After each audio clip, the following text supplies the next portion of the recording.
오늘도 오늘 본문의 말씀을 가지고 5월 한 달 동안 살펴봤던 사랑이 되기까지 네 번째 시간 함께 나누도록 하겠습니다. 그래도 오랜만에 좀 밖으로 나왔는데 앞뒤 옆에 앉으신 분 한번 둘러보시고 인사 나누겠습니다. 네, 함께 예배하며 감사합니다. 하늘 복 많이 받으시고요. 고맙습니다. 네, 감사합니다.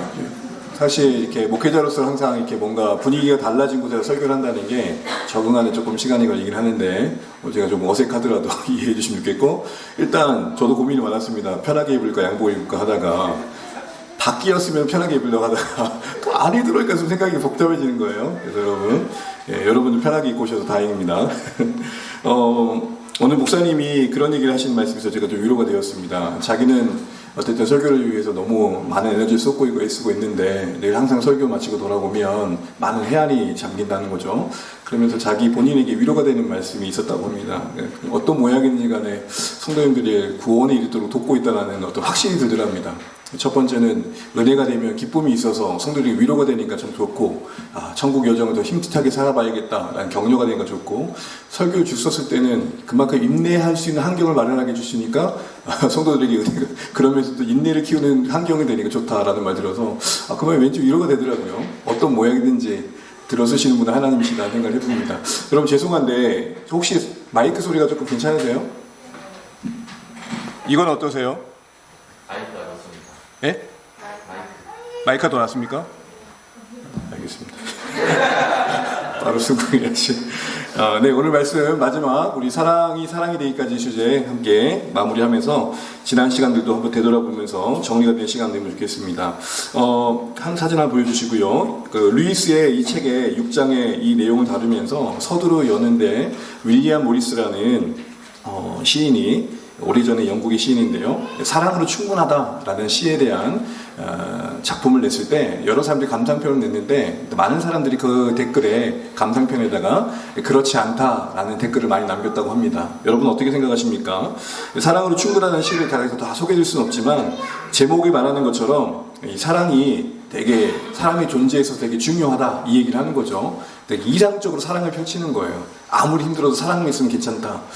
여러분 이제 그럴 때가 있죠. 여러분 뭔 일이 있어도 사랑이면 다 이겨낼 것 같고, 여러분 사랑이 우리 삶에 중요하지 않다는 게 아닙니다. 의미를 부여하긴 합니다. 그러나 사랑만으로 밥 먹고 살 수 있는 건 아니잖아요. 살아내야 되고 애를 써야 되고, 또 사실은 살아내 보니 생각지 않았던 인생에 많은 변수들과 요소들이 있는 거죠. 무슨 말이냐면 사랑을 이상적으로 그리고 아름답고 숭고하게 그리는 것은 참 중요한데 너무 현실 세계와 동떨어진 긴장감이 전혀 없는 사랑의 이야기는 우리에게 너무 사치처럼 여겨질 때가 있겠다 싶은 생각이 드는 거죠.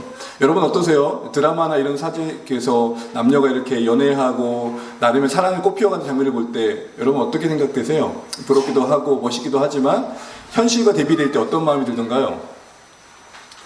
이거 너무 비현실적이다 뭐 생각이 들 때가 있잖아요. 현실 속에서 살아가는 삶을 비교해보면 전혀 긴장감이 없다라는 생각이 들 때가 있습니다. 그렇습니다 여러분. 우리의 사랑의 현실을 고민해야 되는 이유는 단순히 아름답게만 묘사할 수 없는 사랑에 갈등이 있고 긴장이 있고 불완전한 모습이 있기 때문입니다. 그래서 여러분 우리의 사랑은 분명 우리가 앞서 발표한 것처럼 애정이라든지 우정이라든지 연인 간의 에로스, 그 뒤엇을 뛰어넘는 어떤 열정으로서 표현됩니다. 그 자체로 참 귀하고 아름답잖아요. 사실 그런 사랑이 있었기 때문에 맺혀진 열매들이 있고 만들어진 역사들이 있습니다. 그런데 정작 그 사랑을 살아내야 할 우리의 삶의 현실은 어떠한가라고 생각해 보게 되면 만만치 않다는 거죠. 단순히 아름답게만 묘사할 수 없는 이 어떤 긴장이 있고 불완전한 모습이 있고, 조금 더 구체적으로 말하자면 한계가 있고, 그 한계로 말미암은 어떤 왜곡과 변질이 있더라는 것입니다. 사실 우리가 3주 동안 살펴보면서 애정은 애정대로, 우정은 우정대로, 열정은 열정대로, 이것이 하나님의 통치를 받지 않았을 때 어떤 방향으로 갈 수 있는지에 대해서 우리가 생각을 해봤었습니다. 여러 요소들이 있을 텐데요. 여러분 사랑 현실에서 겪는 모습들이 뭐가 있는지 한번 생각을 해보십시오. 먼저 우리는 지칠 때가 있는 것 같습니다. 그렇지 않습니까? 뭔가 뜨겁게 시작을 했고 의미 있게 시작을 했는데 서로 원치 않게 또 서로에게 또 짐스러운 말들과 또 행동들을 통해서 버거움을 줄 때가 있습니다. 일방적인 노력만 계속되는 것 같을 때 더 힘들죠. 서로에 대해서 지속적인 배려를 하고 있고 뭔가 양보를 하고 있는 것 같고 뭔가 감정적인 노동이 쌓여가는데 전혀 바뀌지 않는 그런 모습을 볼 때마다 나만 애쓴 것 같은 현실을 경험할 때 그런 생각들이 들 때가 있습니다.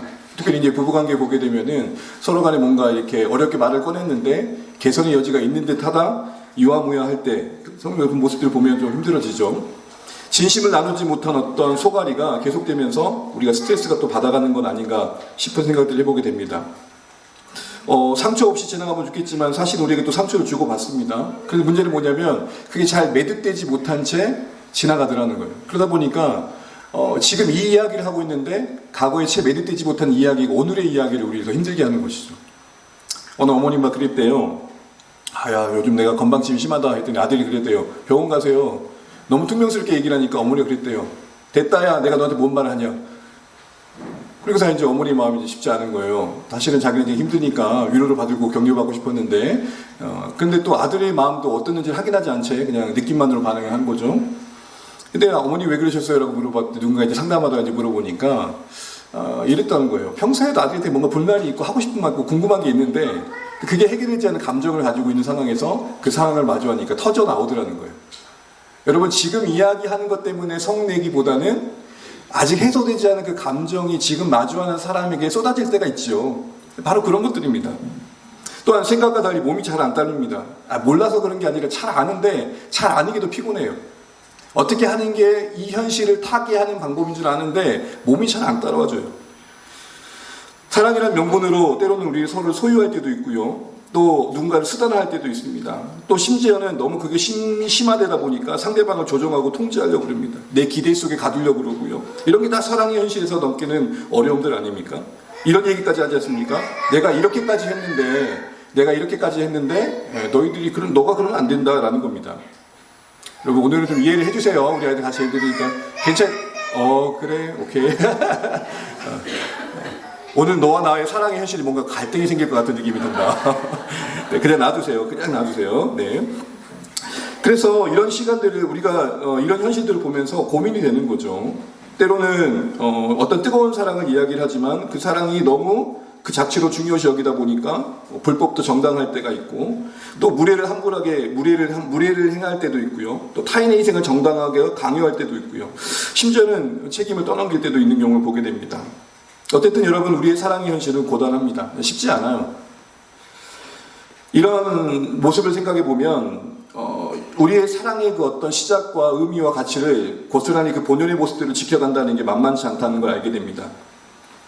그런데 문제는 뭐냐면 이런 현실이 지날 때 우리의 태도가 많은 경우에 사랑 그 자체를 탓하거나 사랑의 대상을 탓할 때가 많더라는 겁니다. 예를 들어서 그렇습니다. 사랑을 탓한다는 건 뭘까요? 괜히 우리가 사랑한다고 해가지고 괜히 내가 누군가를 사랑한다고 해가지고 괜히 내가 사랑을 해가지고 어차피 사랑하면 상처받을 거 뻔한데 괜한 짓 했다 이런 생각들을 결론을 짓는다는 겁니다. 근데 여러분 우리 다시 한번 이 사실 앞에서 그런 감정들이 들 때 분명히 해야 중요한 전제 하나가 있습니다. 그건 뭐냐면 성도들의 생애는 사랑으로 부름받았다는 겁니다. 그 존재와 삶이 사랑으로 살아가도록 부름받았다는 것. 한마디로 사랑은 성도의 소명입니다. 그것이 하나님이 우리의 부르심입니다. 십자가에서 자신을 내어주기까지 온전히 자신을 내어주신 그런 모습으로 우리에게 모습을 드러내신 것은 단순히 우리의 구원을 위한 어떤 가정 정도가 아니라 이렇게 살아냈으면 좋겠다라는 겁니다. 그 예고편으로 제자들의 발을 씻으시면서 허리에 수건을 두르셨던 예수님께서 하셨던 말씀이 뭐죠? 너희도 이렇게 해라 라는 거 아닙니까? 결국 십자가는 우리가 살아가는 삶의 방식이고 반향입니다. 그런 의미에서 우리가 사랑에 지쳐서 사랑 그 자체를 탓하는 것은 우리가 하나님께서 부르신 삶의 방향으로도 멀어지고 있는 것이죠. 오늘 애들이 아니 그래 알아 네 오케이 네 잠깐 나갔다 와도 괜찮을 것 같아요. 괜찮으면 오늘 많이 힘든가 보다. 제가 어디까지 했는지를 저도 까먹었습니다.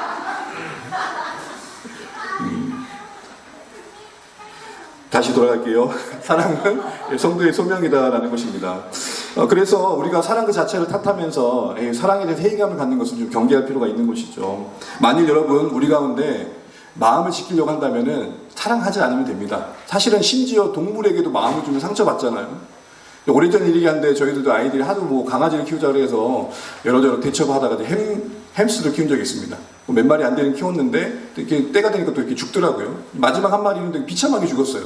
몸에 암덩이 같은 게 있어가지고 이렇게 막 이렇게 질질 끌고 다니는데 저는 또 사실 관심이 안 받지만 그 자체로만 봐도 멀리서만 봐도 사실 마음이 좀 쓰이더라고요. 그런데 여러분 함께 하루 종일 같이 하고 저 자고 먹고 하는 그런 반려동물과의 관계 속에서 그 마음이 쉽겠습니까? 심지어 동물까지도 마음을 주면 아픈데 사람이 오직하겠어요. 그러니까 안 아프려고 안 다치려고 안 부서지려고 애초에 사랑을 주지 않겠다. 예, 그러면 좋습니다. 그런데 문제는 뭐냐? 우리가 그런 사랑의 삶을 거부하면 거부할수록 하나님께서 우리를 향해 구원으로부터 멀어진다는 겁니다. 여러분 C.S. 루이스가 이런 말을 하더라고요. 자기 방어 차원에서 사랑의 삶을 외면하다 보면 도리어 구원으로부터 멀어지는 것 같다. 아픔이 두려워 사랑하지 않는다는 것은 마치 복음서에서 달란트를 숨겨놓고 당신이 마음 완고한 사람인 줄 제가 알았습니다 라고 말한 1달란트 종과 같다라는 겁니다. 1달란트 종의 특징이 뭐였습니까? 하나님의 그 주인에 대한 오해였죠. 주인은 이 주어진 달란트를 가지고 열매를 맺으라고 한 건데 주인은 어떻게 오해했습니까? 그냥 악한 종으로 생각하고 부당한 이익을 취하는 줄 알고 땅에 그냥 심어놨다는 거예요. 근데 그 말도 오해 못 쓰게 되는 건 뭐냐면 그렇게 부당한 이익을 취하지 않다면 그렇게라도 했어야 되는데 그거마저 안 했던 거죠. 그래서 들었던 말이 게으르다는 말 아닙니까? 여러분 우리가 사랑에 대한 게으름이 생기고 사랑에 대한 회의감이 생기고 사랑에 대한 권태감이 생기는 것은 성경 어디를 봐도 결국 우리가 하나님이 우리를 부르신 부르심에 멀어져 가고 있는 거다라는 생각이 듭니다. 물론 사랑의 삶은 상처를 피할 수 없습니다. 그 위험을 감수하게 됩니다. 사실은 그 위험에 우리를 노출하는 겁니다. 마치 전쟁터에서 지뢰밭을 지나는 것과 다를 바가 아닙니다. 어디서 터질지 모릅니다. 여러분 그렇지 않습니까? 가족끼리 여행 간다고 아침에 즐겁게 여행 가다가 주차장에서 싸우죠. 그날 스케줄 다 캔슬 되는 거죠. 애들은 명분도 모르고 눈치 보다 집에 들어가고 하지 않아도 숙제를 하고 있죠. 사랑의 삶은 그만큼 위험에 노출되어 있는 환경이 우리에게 주어지고 있다는 겁니다. 무엇이든 사랑하면서 손해 없이 마음을 고스란히 간직할 수는 없다라는 것을 현실로 받아들이는 게 필요하다는 겁니다. 사랑하려고 한다면요. 그럼 우리는 그 상황을 어떻게 해야 되겠습니까? 고통을 피하기 위한 노력도 분명 해야겠지만 지혜도 필요하겠지만 성경은 우리에게 가만히 보면 그걸 받아들이라고 합니다. 어쩌면 하나님께서 그런 환경에 우리를 던져 놓으신 것 같아요. 여러분 원수를 사랑하는 말 안에 이미 갈등이 전제된 거 아닙니까?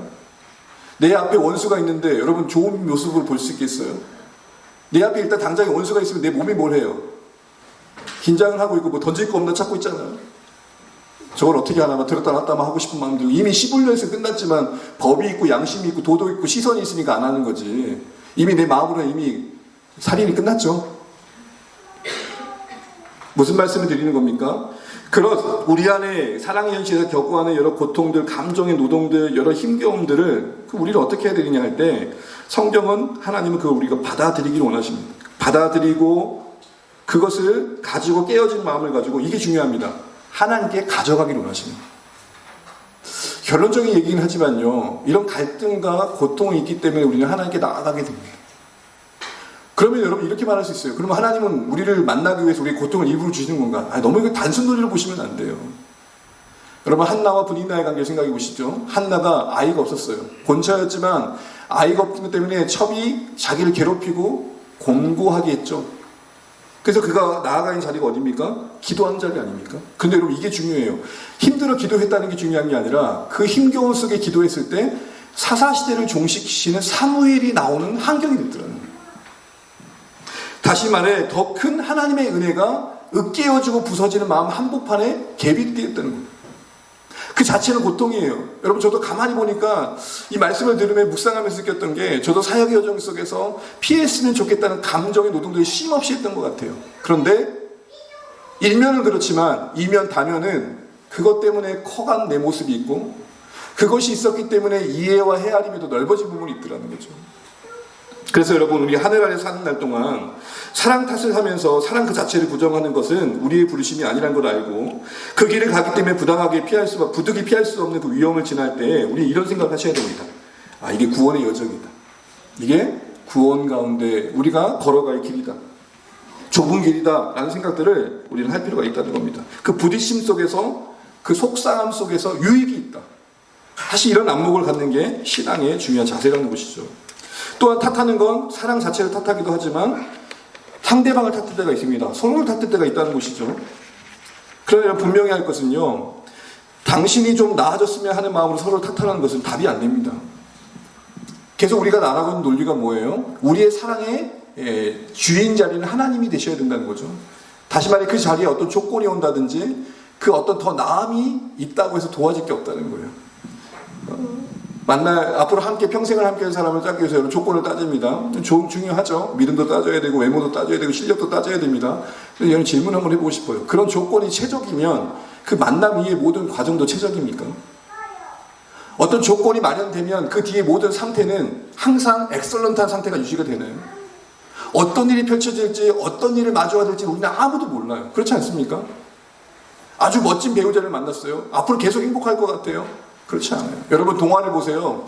백설공주를 보든 뭘 보든 간에 항상 공주와 왕자가 만나면 이렇게 마무리돼요. 뭐라고 마무리죠? 행복하게 살았더라. 그 질문이 있는 거예요. 왜 그 뒤에 안 나올까요? 그 뒷이야기 나오면 동화가 안 되는 거예요. 더 이상 동화가 될 수 없는 거예요. 당신이 좀 더 나아졌으면 좋겠어. 서로에게 당신이 조금 더 좀 기분의 영향을 좀 덜 받으면 좋겠어. 당신 좀 더 좀 꼼꼼하면 좋겠어. 당신 좀 운동해서 뱃살 좀 빼면 좋겠어. 등등 다양한 것들을 이야기합니다. 그런데 더 나아졌으면 좋겠다는 자리가 우리 사랑을 주도해 갈 때 괜찮겠냐는 거예요. 그렇지 않다는 거예요. 결국에는 우리는 상대방이 나아졌으면 하는 것들을 바라보지만 상대방도 내 안에서 나아졌으면 하는 부분들 나도 갖고 있더라는 거예요. 무슨 말이에요? 우리는 서로에게 용납과 인내와 간용을 요구받고 있어요. 상대방을 향해서 우리가 바뀌었으면 하는 부분들이 커 보일 때가 있지만 사실은 우리 안에도 그런 요구를 받을 수 있는 부분들이 함께 갖고 있다는 거예요. 그러니까 우리는 서로 긍휼히 여길 자리에 있는 거예요. 또한 우리의 서로의 만남의 그 주인은 하나님의 아가페 사랑, 긍휼이 돼야 됩니다. 왜요? 이 하나님의 아가페 사랑은 모든 조건을 뛰어넘어 그 상대방을 일방적으로 위해주고자 하는 마음의 내용을 갖고 있기 때문입니다. 오직 그것만이 서로에게 부족함이 보이는 게 더 커 보일 수밖에 없는 우리 관계를 극복하는 지혜라는 것입니다. 왜냐하면 제가 만약에요, 만약입니다. 저희 와이프가 요구한 대로 다 되면 그대로는 정말 아무것도 안 해도 될까요? 아니요. 뱃살 빼고 나면 근육 만들려고 할걸요 아마. 계속된 무언가 더 나아졌으면 하는 바람으로 상대방을 탓하는 것에 대한 대안을 마련하는 것이 불편하다는 게 아닙니다. 우리 서로에게 건설적인 대안을 줘야 될 것입니다. 서로를 모니터링 해줘야 될 것입니다. 근데 문제는 뭐냐면 그게 우리의 사랑을 사랑되게 하는 건 아니라는 것입니다. 여러분 지금 이 모습이 만족스럽지 않으면요 나중에 괜찮아도 또 그렇지 않아요. 왜요? 결국 내가 바뀌지 않으면 충족되지 않는 그 무엇이 있는 거거든요. 여전히 내 마음속에서 현빈을 그리면서 아무리 최상식을 올려놔도 현빈이 안 되는 이상은 여러분 제가 오늘 왜 자꾸 이런 설교를 하는지 모르겠습니다만 그렇다는 거예요. 그런다고 하대요. 요즘 이렇게 40, 50대 남편분들이 스트레스를 많이 받는 것 중에 하나가 여성분들이 기대치에 이제 놀아나는다는 표현보다 조금 이제 헷갈린다는 거예요. 그러니까 자기는 나는 그게 괜찮다라는 거예요.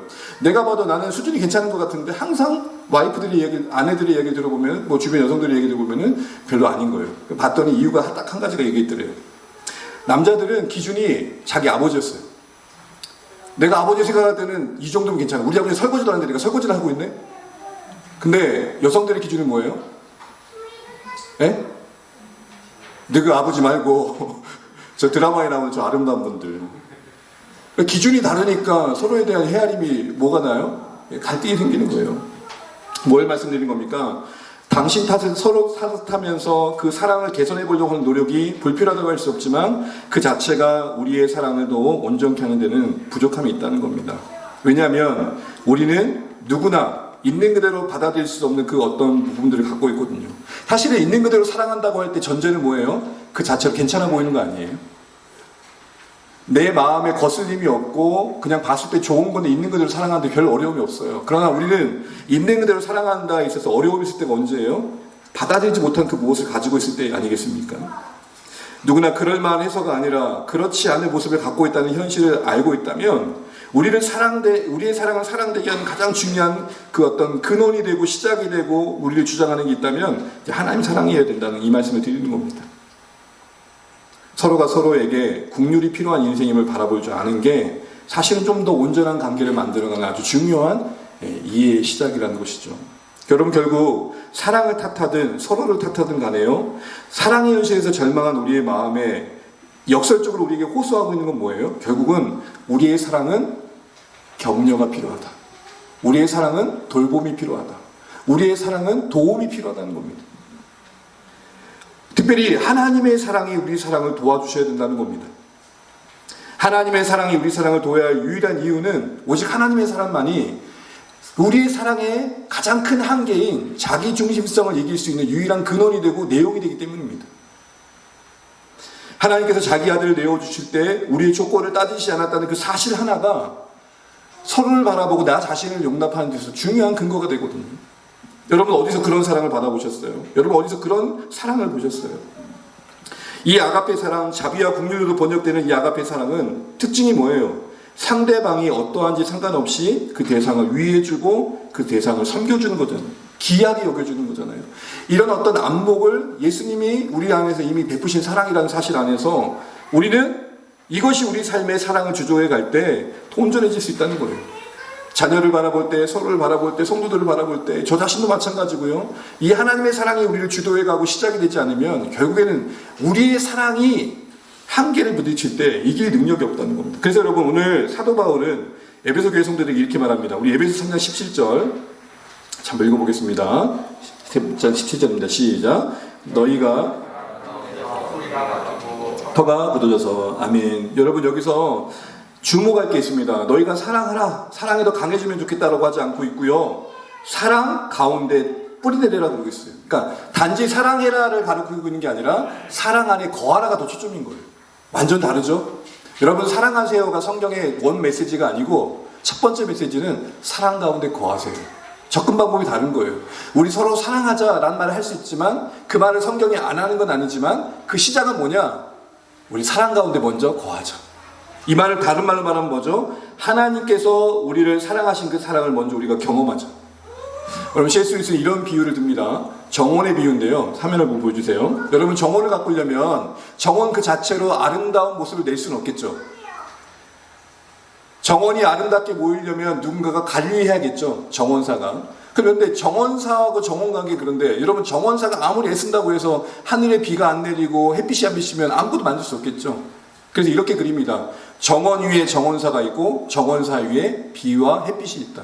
이걸 비유컨대 이렇게 얘기를 하는 거예요. 정원은 우리의 마음이에요. 인간의 정서예요. 여기서 사랑이 자라려면 하나님께 사랑의 씨앗을 뿌리셨는데 사랑이 자라려면 정원 그 자체로는 실력이 부족하다는 거예요. 그냥 그대로 방치해두면 엄한 걸 낸다는 거예요. 엉겅퀴를 낸다는 거예요. 그래서 뭐가 필요해요? 정원사가 필요하다. 그게 뭐예요? 우리의 의지라는 거예요. 그래서 여러분 사랑은 우리의 의지가 선하게 발동하는 게 되게 중요한 거예요. 그래서 사랑은 다른 말로 말하면 감정적인 거 이전에 선택인 것 같아요. 사랑 쪽으로 선택하는 게 사랑이지 사랑하는 마음대로 따라가는 건 사랑이 아니라는 거죠. 어떤 면에서는요. 그리고 아무리 정원사가 탁월하다 하더라도요.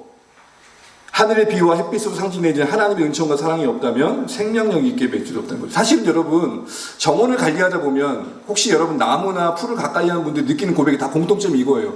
야 진짜 이거 생명력 강하다. 어떻게 이렇게 이쁘게 크노. 삐뚤삐뚤한 거 잘라내기를 하지만 그 자체의 생명력에 대한 뭐가 있어요? 감탄이 있는 거예요. 바로 그거예요. 하나님의 은혜가 우리 가운데 우리를 주장해서 마치 정원사가 전지가위로 이렇게 정원을 해갈 때 느끼는 그 마음처럼 하나님 그래요. 사랑 아닌 것들을 잘라내려고 하는데 내가 이 사랑을 해야 될, 이 관리해야 될 사랑의 내용들을 보면서 하나님과 함께 하니까 이게 다르게 해석되네요. 이런 마음인 거예요. 그럼 여러분 말씀을 이제 마무리해가는 마지막 단락을 살피면서 중요한 결론 하나 내리는 겁니다. 우리 그 부분 한번 같이 읽어보겠습니다. 우리의 사랑은 시작. 우리의 사랑은 하나님의 사랑 그 은혜의 품 안에서 빛을 되찾는다. 여러분 저를 잠깐 봐주세요. 태색한다 그러기도 하고 변색한다 그러기도 해요. 여러분 옷을 오랫동안 입고 나면은 그 옷의 원래의 색깔을 갖던가요 못 갖던가요? 여러분 저희 우리 교회 앞에 주차장 세차장이 있잖아요. 되게 보면 가만히 보면 되게 열심히 있는 분들이 많아요. 보통은 목욕탕이나 들 만한 가방 같은 거 들고 와가지고 일단은 씻어내고 광택제 따로 바르고 코팅제 따로 받고 그 땀 흘리면서 차를 깎아내요. 왜 그러세요 했더니 원래의 색깔을 지키려고. 사랑주 안에가 된 여러분 하나님께서 원래 말씀하신 우정의 색깔 하나님께서 원래 말씀하셨던 애정의 색깔 하나님께서 원래 말씀하셨던 열정의 색깔을 우리가 지키려면 그 모든 사랑들은 원래의 사랑의 근원이신 하나님 품 안에서 자꾸 공급받아야 된다는 거예요. 하나님의 사랑이 우리의 중심이 되어야 된다는 말씀을 우리는 뻔한 이야기를 다시 한번 확인하게 되는 것입니다. 근데 여러분 한번 동경하게 뻔하지 않은 게 너무 놀라운 게 우리는 가끔 사랑하다 보면 이를 악물지 무릎 꿇을 때가 별로 없어요. 뒤로 보겠지만 CS가 멋진 말을 해요. 엎드릴 때 사랑은 커진다. 진짜 그래요. 사랑해야 할 대상을 붙들고 싸우는 싸움이 아니라 그 대상을 품어내야 되고 같이 가야 될 책임을 요구받고 있는 내가 그걸 감당할 의지의 부족함을 하나님께 겸손히 고백하면서 하나님의 은혜를 공급받는 자리를 걸치지 않고 내 의지로만 그 사람을 맞다이 하면 맞다이라는 마주하면 쉽지 않다는 거예요. 그 여러분 가만히 생각해 보세요. 이 뻔한 게 안 된다는 거예요. 여러분 혹시 남편과 아내와 아니면 정말 친밀한 사람과 아니면 또 하여튼 누군가와 뭔가 갈등이 될 만한 이야기를 꺼낼 때 여러분 어떻게 시작하세요? 여러분 저는요 전화하기 전에 1분 정도 기도를 해요. 누구와 얘기를 하든 간에 하나님 제가 오늘 이분과 얘기할 때 제 입술을 지켜주세요. 제 마음을 지켜주세요. 여러분 어떠세요? 전화받아 왜 빨리 안 받아 급한데 그럴 때가 많죠? 전혀 눈은 흔들리지 않고 있는데 고개는 끄덕이고 계신 분들 계셔요. 사랑 주 안에 가진 여러분, 우리의 사랑은 하나님의 은혜의 품 안에 늘 간직되고 그리고 거기서 꺼내는 사랑이어야 된다는 것입니다. 여러분 추운 겨울에요. 이렇게 손을 그렇게 뭐라 그러죠? 막 흔들어서 그거 뭐라 그래요?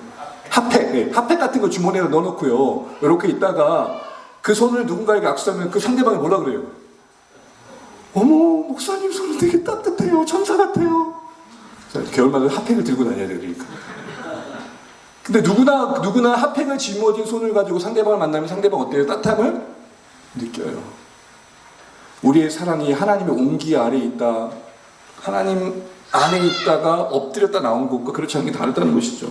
그래서 세 가지를 오늘 얘기하려고 합니다. 오늘 말씀에 근거해서 첫 번째는 그거 사랑 안에 우리가 거한다는 게 뭐냐 할 때 첫 번째는 그 사랑의 내용에 대한 깊어짐이 필요합니다. 그 사랑의 너비와 길이와 높이와 깊이로 표현되고 있는 그 사랑의 내용에 친숙해져야 되고 이해가 필요합니다. 여러분 사랑이신 하나님을 우리는 그리스도를 통해 알게 돼요. 그렇죠? 예수님께서 보여주신 사랑을 통해 하나님이 이렇게 우리를 사랑하시는 걸 알게 됩니다. 이 사랑을 우리가 알고 구체적으로 삶에 실현해 볼 필요가 있어요. 관념적인 게 아니라 하나님이 말씀하신 그리스도를 통해 보이는 사랑이 내 삶 속에서 어떻게 실현됐을까? 왜냐하면요 결국에는 한 걸음이거든요. 그렇지 않아요. 갈등을 극복할 때 중요한 건 한 걸음이에요. 10걸음이 아니에요. 그 한 걸음이 가정을 바꿀 때가 있고요. 그 한 걸음이 교회를 바꿀 때가 있고 그 한 걸음이 역사를 바꿀 때가 있어요. 고등학교 때 지금도 그런 게 있는 모르겠어요. 프로그램이 있어도 통일모 프로그램이 있어가지고 판문점을 간 적이 있어요. 이렇게 판문점 여러분 보면은 이제 그게 이렇게 경비 하는 사람 있잖아요. 그럼 판문점 이렇게 보면 들어가면 테이블을 두고 여기에 남북이란 말이에요. 그 안에서 이제 남북을 왔다 갔다 하는 거죠. 그런데 밖에서는 한 걸음만 내디면 이건 완전 큰일 나는 거예요. 그 한 걸음. 이 한 걸음이 별거 아닌 게 아니라는 거예요. 무슨 말이에요? 우리가 하나님의 사랑을 묵상하고 그 실천하는 한 가지가 세상 뜻밖의 놀라운 결과 만들 수 있다는 거죠. 첫 번째는 너비의 사랑입니다. 함께 따라해주죠. 너비의 사랑. 시작. 너비의 사랑. 그 말 그대로 넓다는 겁니다. 넓어 그 품 안에 안기지 않은 인생이 없고 넓다는 것은 좁지 않다는 것은 차별하지 않고 누군가를 걸러내지 않는다는 겁니다. 주님의 사랑이 넓은 게 얼마나 감사해요. 그 안에 우리가 안길 수 있잖아요. 눈치 보지 않아도 된다는 겁니다. 여러분 이런 넓이의 사랑, 그 품어주지 못할 인생 없는 사랑 안에서 남녀노소뿐만 아니라 이 세상의 모든 존재들이 안길 수 있게 되는 거죠. 이게 우리에게 실천된다는 게 뭘까요? 그 사랑을 닮아간다는 언어와 행동은 뭘까요? 환대이고 넉넉함이고 열린 마음이겠죠. 어떤 편견과 선입견으로 단정짓지 않으려고 노력하는 거죠. 그래서 한 말씀을 예를 들자면 우리 고린도서 6장 11절 13절 같이 한번 읽어보겠습니다. 시작. 고린도인들이여 너희를 향하여 우리의 입이 열리고 우리의 마음이 너희가 우리 안에서 좁아진 것이 아니라 오직 너희 심장에서 좁아진 것입니다. 내가 자녀에게 말하듯이 보답하는 것으로 너희도 마음을 고린도 교회 성도들과 관계 속에서 바울의 고민이 그거였던 거예요. 정말 너희들 마음이 조금 좁아진 거에 대한 문제의식을 좀 가지면 좋겠다. 우리의 갈등의 많은 부분들은 이미 너희들 마음이 좁아졌기 때문이야. 마음을 좀 넓혀줘. 여러분, 우리가 그리스도의 사랑으로 살아간다는 건 뭐예요? 마음을 최대한 넓히려고 노력하는 거예요. 이 말을 이해하려고 하는 거고 그 현실을 받아들여주고 노력을 하는 것이죠. 두 번째는 길이의 사랑입니다. 따라하시죠. 길이의 사랑. 길이의 사랑. 길이란 말은 뭐예요? 길게 늘어진 것처럼 단 한 번도 중단된 본 적이 없다는 겁니다. 일시적인 어떤 상황에 상관없이 끊어져 본 적이 없는, 끝까지 포기하지 않는 하나님의 사랑을 그리스도를 통해 이렇게 말씀하고 계십니다. 이게 우리에게 실천된다는 게 뭘까요? 우리의 관심이 일시적인 필요에 의해서 맺어지는 관계가 아니라 하나님의 사랑이 펼쳐져 갈 때 좀 지속될 필요가 있습니다. 물론 에너지를 조금 더 쓸 때가 있고 줄일 때가 있겠지만 그래도 한번 관심 갖게 되면 꾸준히 가질 필요가 있는 부분이 있는 것이죠. 또한 반복되는 실망감 속에서도 기대와 사랑을 이어가는 기다림이 필요한 것입니다. 오래 참음으로 용서를 반복하는 게 참 버겁지만 그 상대의 회복을 기대하면서 계속해가는 것이죠. 누군가의 변화에 기한을 두지 않는 겁니다. 우리 가끔 자녀들 키울 때 저도 그런 실수 많이 한 것 같아요. 야, 딱 이번만이다. 딱 이번만이야. 여러분, 그게 우리 아이들에게 은연중에 율법을 심어주고 있는 건 아닌가 싶어요. 물론 분명한 기준이 필요합니다. 그러나 그 기준에 이르는 시간에 대해서는 우리가 넉넉할 필요가 있는 것이죠. 누군가는 3번에 되지만 누군가는 10번째 되는 사람이 있어요. 각자의 속도로 하나님의 인생의 부르심을 따라 살아가고 있다는 걸 알아야 돼요. 제가 목회하면서 그래도 뒤늦게 배운 게 뭐냐면 각자의 속도로 하나님 앞에 살아가는 인생들이라는 거예요. 누가 빨리 간다고 빨리 가는 게 아니고 누가 뒤쳤다고 뒤쳐진 게 아니에요. 각자의 속도로 하나님의 부르신 인생을 살아가고 있는 거예요. 근데 그게 보이는 게 내 안에 사랑이 있는 거예요. 저 아이들도 지금 자기들은 최선을 다하고 있는 거예요. 여러분, 많이 들어본 예화일 텐데요. 화면 하나 보여주시죠. 어떤 분이 꿈을 꿨더니 예수님과 산책하면서 발자국을 더디고 보게 됐다죠. 예수님과 동행하니까 발자국 몇 개겠어요? 4개였어요. 그런데 가다 보니까 어느 시점에서 2개만 나오는, 한 사람 발자국만 나오는 거예요. 그러니까 생각해보니까 예수님 이때 제일 힘들었을 때인데 왜 나 혼자 뒀냐고. 그때 예수님이 했던 명언이 있잖아요. 뭐라고 하셨죠? 내가 니를 업고 있었다. 어느 한순간도 끊어져 본 적이 없는 하나님의 사랑을 우리가 듣고 보고 있습니다. 그게 우리에게도 적용될 필요가 있는 거예요. 여러분, 아무런 음성도 안 들리고 버려진 자와 같고 이게 뭔가 내 신앙이 이게 뭐지 하는 순간에도 주님 품 안에 있는 것입니다. 제 마음에 위로가 됐던 도전의 말씀 하나 있었습니다. 이런 말씀이었어요. 넘어져도 예수님 안에서 넘어진 겁니다. 아멘. 자빠져도 예수님 안에서 자빠진 거예요. 무슨 말이에요? 허용된 것이며 허락된 것이며 그 넘어짐 통해 더 하실 일들이 크다. 넘어짐은 고통이고 괴롭고 힘들지만 그것 통해 하실 일은 더 크다. 이것도 볼 수 있는 게 예수 안에서 사랑으로 우리 인생을 헤아리는 중요한 안목인 것이죠. 높이의 사랑은 뭡니까? 우리를 저 높은 곳으로 이끈다는 거예요. 예수님의 사랑의 시작은 우리를 그냥 두려고 하신 게 아니라 저 하늘에 합당한 자로 만드시는 거죠. 그래서 높이의 사랑은 위를 향하는 사랑이고 내가 더 들어올려 변화되어 저 하나님의 사랑에 합당한 곳에 거하는 준비를 하는 사랑이죠. 이게 우리에게 실천된다는 건 뭘까요? 우리에게 사랑이 있다는 건 뭘까요? 이런 사랑이 있다는 게 뭘까요? 누군가를 볼 때 그 사람의 영적인 변화와 성장을 위해서 기도해 주는 게 아니겠습니까? 그건 자신에게도 적용되는 거겠죠. 하늘의 관점에서 최대한 세상을 바라보도록 하는 것이겠죠. 그렇게 하도록 도와주는 거겠죠. 마지막으로 깊이의 사랑은 뭘까요? 그 숨겨진 곳, 닿을 수 없는 곳, 그 깊은 심령까지 뻗치시는 주님의 사랑이라는 거예요. 우리 웬만하다가 뻗다가 안 뻗치면 어떻게 해요? 야, 그만 가자. 여긴 끝이다. 그런데 그러지 않으신다는 거예요. 끝까지 닿을 수 있는 곳까지 가신다는 거예요. 그러니까 하나님 앞에서 그 사랑 앞에서 숨겨질 만한 곳이 없는 거죠. 이게 얼마나 위로가 됩니까? 남들에게 다 드러내지 못하는 삶의 아픔과 무거움들을 주님께서 헤아리시는 시선을 갖고 계시다는 겁니다. 이게 우리에게 있다는 건 어떤 걸까요? 누군가에 대해서도 그 마음에 숨겨진 마음을 다 알 필요는 없겠지만 또 알아야 된다는 것도 없겠지만 알게 된다면 그 공감으로 함께 살피고 그 감춰진 그 드러낸 수치를 그 아픔을 함께 껴안아준 사랑이겠죠. 이런 깊이와 높이와 길이와 넓이의 사랑을 간단히 살펴봤는데 이게 실천이 되는 것입니다. 이런 사랑의 실천 속에서 우리는 점점 우리의 사랑의 현실 속에 하나님의 사랑을 만들어가게 되는 것이죠. 특별히 여러분, 그 넓이와 깊이와 높이와 깊이에 첨가된 단어가 하나 있습니다. 그게 뭐죠? 어떠함입니다. 여러분, 어떠함이라는 것은 1개를 말할까요? 2개를 말할까요? 5개를 말할까요? 10개를 말할까요? 셀 수 없는 명사를 우리는 부정대명사라고 그래요. 왜 넓이에 대해서 부정대명사를 썼을까요? 그만큼 사랑을 안다 해도 알 수 없다. 다 알 수 없다. 하나님의 끝없는 사랑을 강조하는 거죠. 평생을 알아도 다 알 수 없는 사랑을 말하는 것이고 우리 인생 안에 다 담아낼 수 없는 하나님의 사랑의 크기를 말하는 것입니다. 그러므로 여러분 이건 역으로 뭘 말하는 거예요? 우리는 더 자라가야 할 필요성이 있는 거예요. 아무리 사랑의 사람이라 하더라도 하나님의 사랑에 이르지 못하는 영역들이 있기 때문에 늘 겸손해야 된다는 거예요. 두 번째로 우리에게 필요한 건 뭐냐면 그렇게 그리스도의 사랑을 묵상하고 실천하는 것뿐만 아니라 그 통로가 되어주는 성도와 함께 그 사랑을 배워갈 필요가 있는 겁니다. 특별히 여러분 지식에 넘치는 사랑이라고 있습니다. 이 말은 이해를 초월하는 사랑을 말합니다. 달리 말해 하나님의 무조건적인 사랑을 말합니다. 그게 모든 성도와 함께 경험되게 하신다는 겁니다. 여러분 하나님의 디자인은 뭐냐면 이 아가페의 사랑이 우리 각 개인을 통해서 경험되게 하시지만 사실은 더 엄밀히 말하면 서로를 통해 그 아가페를 맛보게 하셔서 그 아가페를 관심 갖게 하신다는 거예요. 아가페가 뭐예요? 하나님의 사랑을 말해요. 아가페가 뭐예요? 그 사랑의 대상에 대해서 무한한 긍휼을 베푸는 사랑을 말해요. 아가페가 뭐예요? 기다리는 사랑을 말해요. 끝까지 포기하지 않는 사랑을 말해요. 그 사랑이 서로의 관계 속에서 경험되기를 하나님께서는 기대하고 계신다는 것이죠.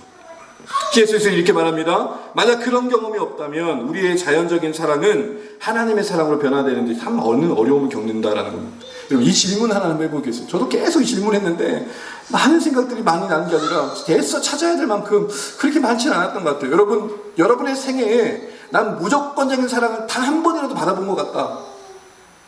핸즈업 하면 당황하시겠죠.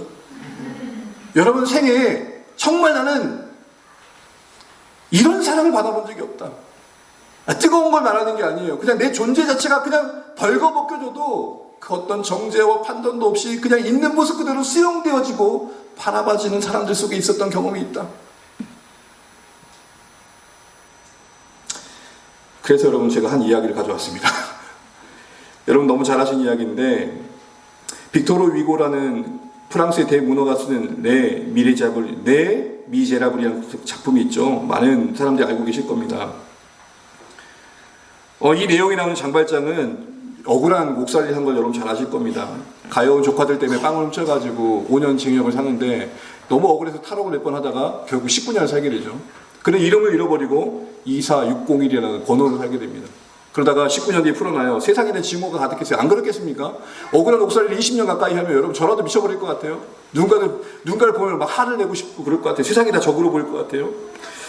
어떻든 형식적인 자유를 얻었지만 언제나 절과제라는 꼬리표가 뒤따랐기 때문에 뭐도 할 수 없었습니다. 그런 절망 상황 속에서 우연히 주교를 만나죠. 미리엘 주교를. 숙식을 제공받는데 너무나 징후로 가득했던 그는 밤에 그 주교를 죽이고 그렇게 따뜻한 사랑을 받았음에도 불구하고 은잔을 훔쳐가야겠다 생각, 은접시를 가져가겠다 생각을 한 겁니다. 돈이 되니까요. 그런데 결국 그러다가 잡혀오죠.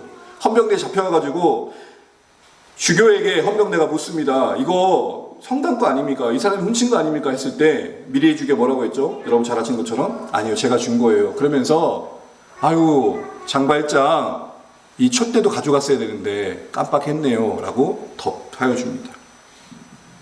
장발에게 자유를 선물하면서 미리의 주교가 했던 말입니다. 그 다음 화면 한번 보여주세요. 자, 한번 읽어볼게요. 내 형제여 이것을 기억하시오. 이 사건 속에서 더 큰 계획을 보시오. 당신은 이 귀한 은을 정직한 사람이 되는 사용해야 하오. 순교자들의 증언과 그리스도의 순환과 피로 하나님께서는 당신을 어둠으로부터 일으키셨어. 나는 하나님을 위해 당신의 영혼을 샀어. 하나님께서 당신을 어둠 가운데서 일으키신 일에 나는 참여한 것뿐이요. 하나님께서 그리스도 안에서 당신을 품으신 것처럼 나는 그 일에 동참한 것뿐이요. 그러니 새로 얻게 된 기회를 아름답게 가꾸시오 라고 이야기를 합니다. 하나님께 먼저 그를 용서하셨고 하나님께서 그를 먼저 용서하신 것을 따라 나도 그 하나님을 위해서 당신의 그 굴레 가득한 생애로부터 새로운 가능성을 선물하고 싶습니다. 이렇게 얘기를 하고 있는 것입니다. 아무 희망이 없었습니다. 19년 살다가 다시 붙잡혀왔으니 얼마나 끔찍했겠어요.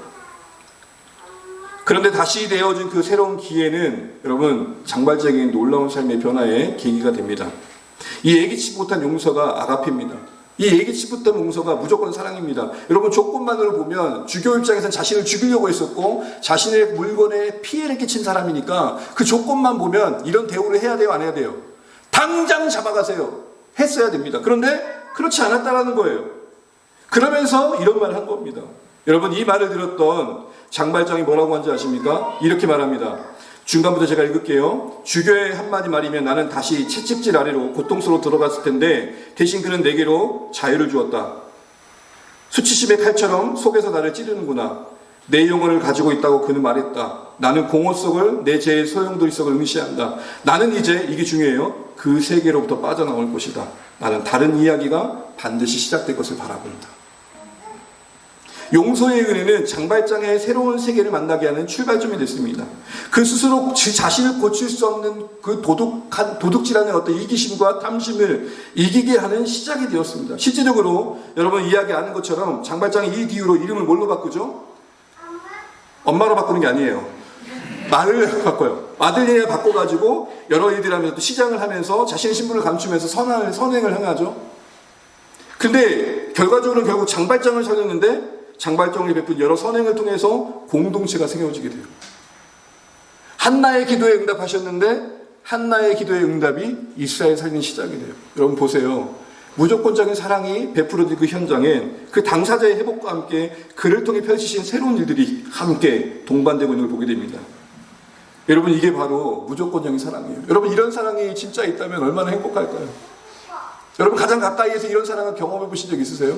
끊임없이 우리는 허용하다가 결국 한 가지 조건을 내잖아요. 그렇지 않나요? 어떤 조건도 없이 서로를 기다려줘 본 적 있으신가요?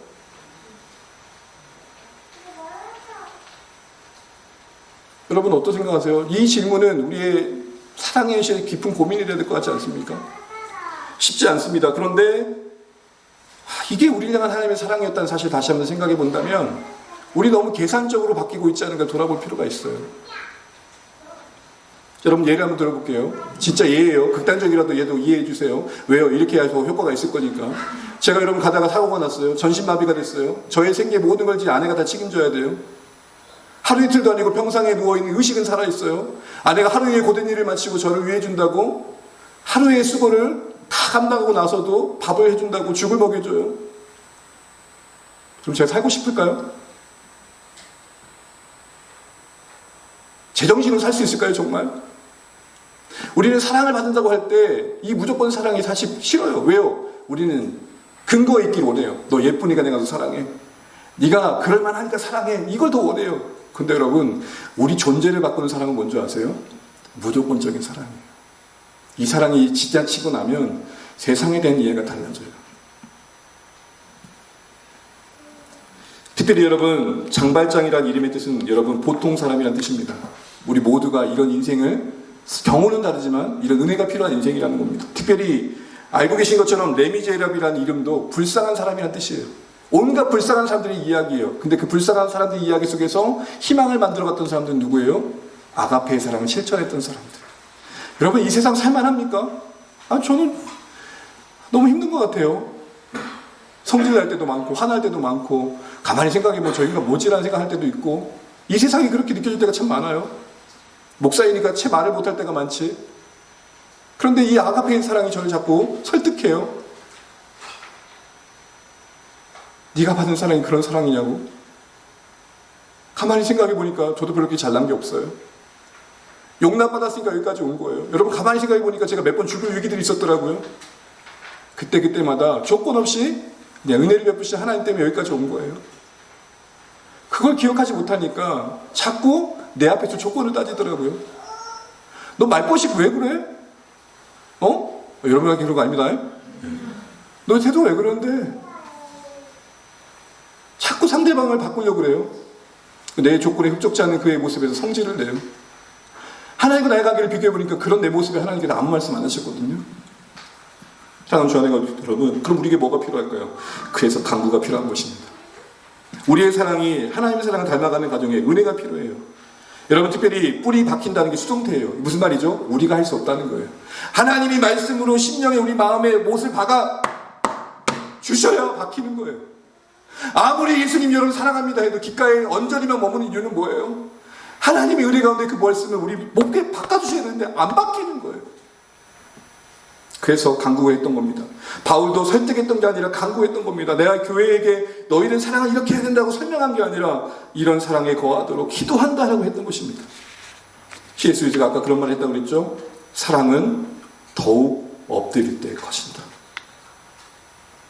가만히 생각해 보세요. 우리 사랑을 키우려고 엎드려 봤던 기억이 어느 때인가.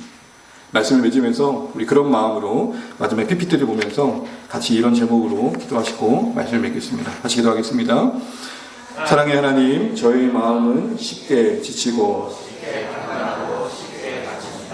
그러나 주님의 사랑은 언제나 넓고 깊고 끝이 없습니다.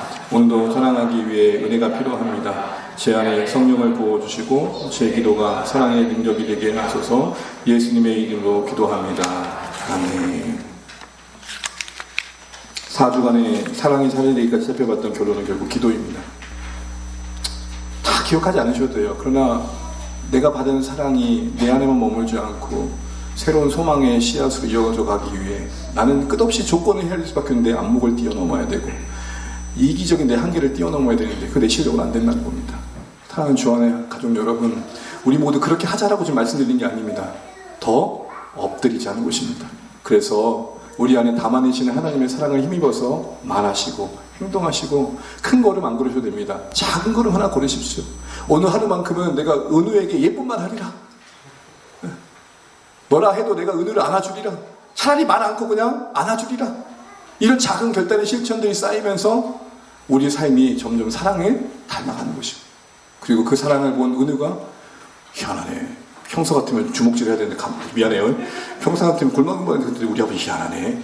뭐지? 그 희한함 속에 궁금하고 저 아버지 속에 뭐가 있는 거야. 어머나 예수님 계시네. 이겁니다. 우리 그런 사랑으로 부름받은 줄 아시고 하나님의 은혜 안에서 사랑이 되기까지 끝없는 이 연실을 넉넉히 감당해 가실 수 있는 우리 모두 되시기를 바랍니다.